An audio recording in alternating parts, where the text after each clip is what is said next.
Hormuz കടലിടുക്കിൽ Trump പ്രഖ്യാപിച്ച ഉപരോധത്തിനെതിരെ ലോകരാജ്യങ്ങൾ. ഉപരോധത്തെ UK പിന്തുണയ്ക്കില്ല എന്ന് പ്രധാനമന്ത്രി കെയർ സ്റ്റാമർ. ഹോർമുസ് തുറക്കാൻ ബഹുരാഷ്ട്ര ദൌത്യം നടത്തുമെന്ന് ഫ്രഞ്ച് പ്രസിഡന്റ് ഇമാനുവൽ മാക്രോണും അറിയിച്ചു. ഹോർമുസ് തുറക്കണമെന്നാവശ്യപ്പെട്ട് ചൈനയും റഷ്യയും യൂറോപ്യൻ യൂണിയനും രംഗത്തെത്തിയിട്ടുണ്ട്. അതേസമയം തനിക്കെതിരെ അതിരൂക്ഷ വിമർശനം ഉന്നയിച്ച ട്രംപിന് മറുപടിയുമായി ലിയോ 14 മാർപ്പാപ്പ രംഗത്തെത്തി.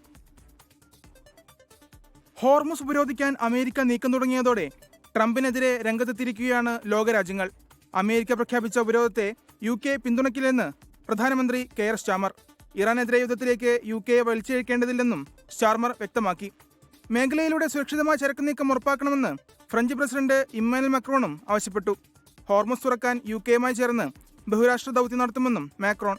ഹോർമുസിൽ അമേരിക്ക സംയമനം പാലിക്കണമെന്ന് ചൈനയും ഉപരോധം വിപണികൾക്ക് ദോഷകരമാകുമെന്ന് റഷ്യയും അഭിപ്രായപ്പെട്ടു.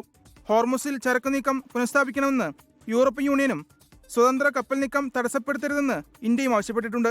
അതിനിടെ ട്രംപിന്റെ ഉപരോധം രാത്രി 7:30 ആരംഭിക്കാനിരിക്കെ ചരക്ക് നീക്കം ഇറാൻ വേഗത്തിലാക്കി.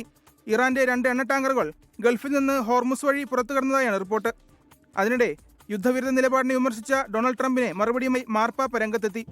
രാഷ്ട്രീയമല്ല സമാധാനമാണ് തന്റെ ദൌത്യമെന്നും ട്രംപുമായി സംവാദത്തിന് താല്പര്യമില്ലെന്നും അറിയിച്ച മാർപ്പാപ്പ യുദ്ധത്തിനെതിരെ ഇനിയും പ്രതികരിക്കുമെന്നും വ്യക്തമാക്കി. International desk 24.